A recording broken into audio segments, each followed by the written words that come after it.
Another business feature for you. Starting to invest or trade in the capital market is just like starting to do anything. It's easy to start but hard to keep up.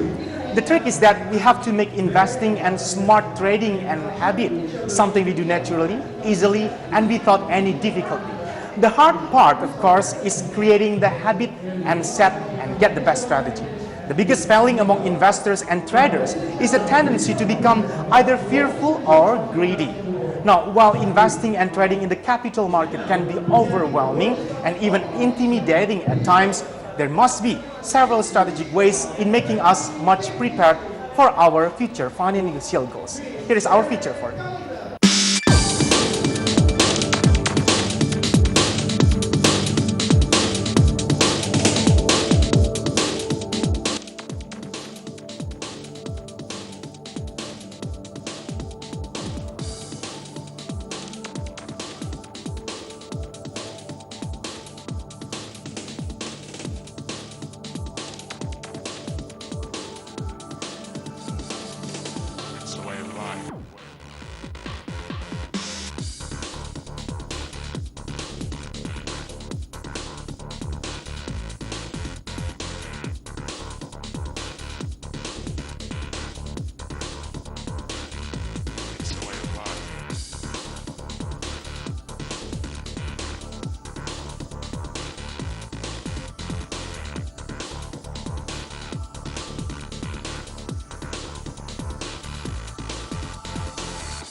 It's a way of life.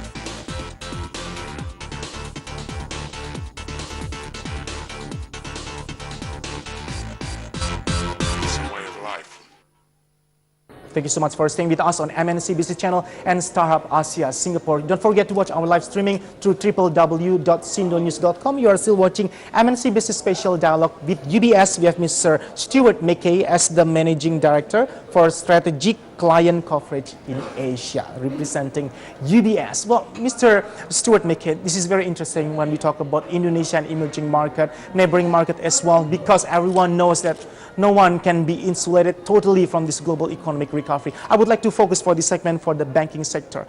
We already covered a little talking about the global performance of the global banking industry. Now in Indonesia, what kind of optimism do you see from us as one of the emerging market regarding our banking industry? Thank you, Omar. We think the banking industry it's obviously very important to the growth that Indonesia wishes to achieve. And we talked earlier about the targets of greater than 5% GDP growth. Clearly a safe, well-functioning banking system is key to that. The good news for Indonesia is that its banks, particularly its largest banks, its more systemically important banks, are amongst the best capitalized banks in the region, that they have the highest equity component of the balance sheet. And so on the face of it, they're in a very strong position. I think the banks have also generated very high returns on equity, that their profitability has been strong, their margins have been strong, and they have managed the non-performing loans to a relatively sensible level. So on the face of it, the Indonesian banks are in a good position to help grow the economy. And if you look at the forecasts of how many loans are going to be made and the growth in loans this year, you'll find that most people are expecting 14–15% growth in loans, which is obviously a healthy sign of a growing economy. So will it be premature if I conclude that reaching 2015, we are still in somehow healthy state of our banking industry? I think we certainly believe the banking industry is in good health. I think there are always things to look out for in a banking system to make sure that the growth can continue and that the growth perhaps isn't so strong that you risk the safety of the banks. The important thing is that the number of deposits in the system continues to be strong and maintained, and you ideally would like to have your loans not exceed the number of deposits in the system, and Indonesia is still on the right side of that. I would like to ask your opinion on this, Mr. MACKAY. Many are saying that Indonesian banking industry, the banking sector, is quote-unquote surviving in a way because we are still depending a lot on our domestic market. Given this kind of situation, should we, or is it the best time for Indonesia to start looking outward? Because early on we talk about AEC and this market integration. I believe the financial industry, the banking sector in particular, will be impacted. Like it will be something inevitable. We are going to be very open in terms of the flow of the banking industry among the ASEAN country members. What is in your opinion? Well, Indonesia does already at the corporate and government level have a small and reasonable proportion of international funding, principally in US dollars.